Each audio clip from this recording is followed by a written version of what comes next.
Breve repaso de lo que vimos en este semestre en geometría y trigonometría. Iniciamos viendo una breve historia sobre la geometría, con matemáticos griegos como Euclides, que escribió un libro titulado Elementos, una de las obras más famosas de todos los tiempos. Tiene tantas ediciones que solo lo aventaja la Biblia y a quien se le conoce como el padre de la geometría. Pitágoras de Samos, famoso por su teorema del triángulo rectángulo. Herón, por su fórmula para encontrar el área de un triángulo conociendo la medida de sus lados. Platón, Tales de Mileto, Arquímedes, entre algunos otros. Después vimos el método deductivo y definiciones de axioma, postulado, teorema, corolario, teorema recíproco, etc. A continuación vimos los ángulos adyacentes, que son los que tienen un vértice y un lado en común y suman 180 grados, al igual que los ángulos suplementarios. Los ángulos complementarios son los que suman 90 grados. Los ángulos opuestos por el vértice, donde no hay mucho que explicar más que miden lo mismo. Y también aprendimos a hacer la conversión de radianes a grados sexagesimales y viceversa. Luego vimos perpendicularidad y paralelismo, paralelas cortadas por una secante.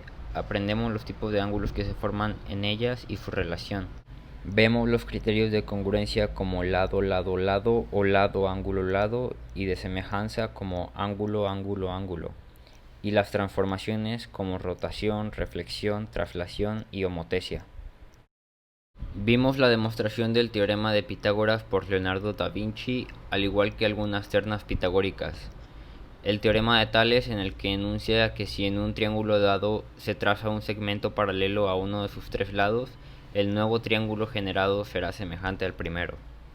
Posteriormente vimos cómo calcular los ángulos interiores de cualquier polígono regular a través de la fórmula número de lados menos 2 por 180. También que la suma de los ángulos exteriores de cualquier polígono da 360 grados. El cálculo del perímetro y área de polígonos a través del apotema, el volumen de poliedros y que el volumen de un prisma es el triple que el de una pirámide de misma base, al igual que un cilindro tiene el triple de volumen de un cono con la misma base. Vimos las propiedades de los círculos.